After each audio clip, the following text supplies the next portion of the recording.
My name is Isabel Sullivan Barry. I currently live in Quebec City. It's been my home longer than where the U.S., where I was born, has been my home. I really like the fact that we're in a very European-like setting here. I think that's a big advantage of Quebec City. My children are bilingual. One is trilingual. They no longer live in Quebec City because they found jobs elsewhere. But that's life for all of us here who are Anglophones. I came to Quebec City in the 70s when I married my husband, who was Quebecois, and I married him here at St. Dominic's because I didn't know St. Patrick's Parish, which the family always talked of as Église St. Patrick. I never knew it was an English-speaking church. And this is when it was on Grand Allée. There have been many homes for St. Patrick's Parish over the years. My parents were very surprised when I changed for Canada because they themselves came to the U.S. as immigrant children.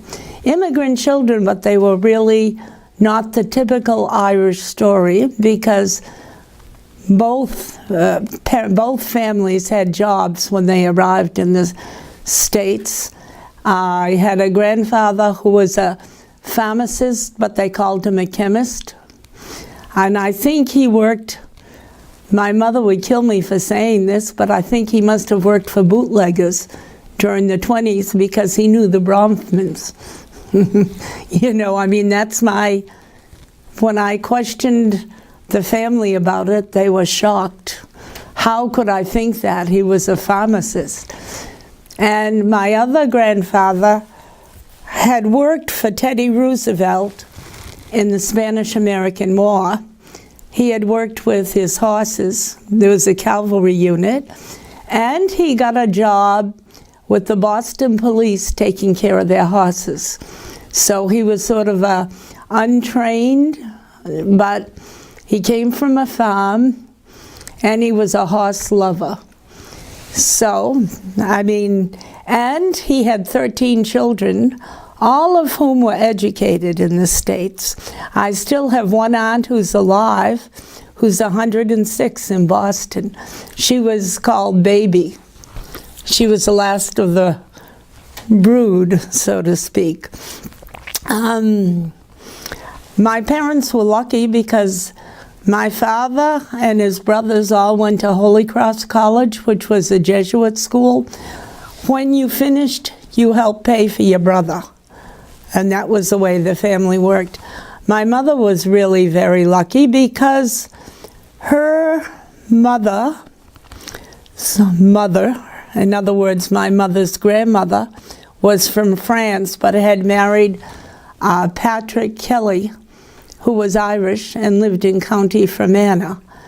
And at one point, they moved to Belfast, and I think my mother was Anglican, but her grandmother spoke French, so that she heard French all her life. And she was a French teacher in the States. And she majored in French when she went as a scholarship student to Smith College, which was a woman's school, which I didn't like. I left after a year. I didn't like it. It wasn't my cup of tea. My mother was really impressed with the education system here because kids could be bilingual.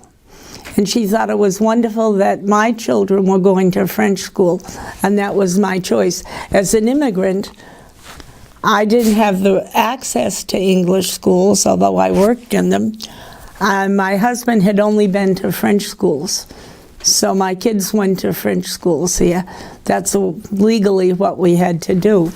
I've been active in the Irish community, a member of Irish Heritage, which I faithfully go to every month. I've been very occupied when I was a trustee of St. Patrick's Parish. I've been busy raising bursary money for many years, over 30 years with the Quebec City Women's Club. We had an annual book fair, and we've managed to use the interest now to fund 2 bursaries, one for young women and one for mature women, and awards at schools, which I think is remarkable considering we're a group of about 30 people. Because of our age, we've now stopped doing book fair. We've given it to a younger group, but we're monitoring them to make sure that they get it right and get good money. I'm also busy as a member of St. Bridget's Guild, which is our home for elderly women, elderly couples actually. I'm on the Guild. We have 2 annual sales, and we provide activities such as bingo, knitting, you know, things to get people to socialize. And it's a big budget. We recently had our sale, and I can say comfortably we made close over $50,000 on it. So that's a good turnout for a small community. The sale is crazy. It's selling stuff that comes from Simon's store that's given to us at the end of the season, or returns that we sell at a rock bottom price. People actually line up the night before to get into our sale. So those are the kind of things that have kept me busy, and it's part of what my community is. I think it's exciting that the 2 high schools, Quebec High and St. Pat's, are going to be joined. And it's going to be one high school, but a new one that will have good facilities for swimming, for sports, which the current situations don't have compared to what the French schools have. And the other thing is, we are no longer going to subject kids to taking a long bus ride to attend elementary school. We're building a new school on the South Shore. And that has come about recently. I really felt sorry for kids who lived across the river near Lévis that had 3 hours a day in a bus just to go to English school. I don't think I could subject my children to that.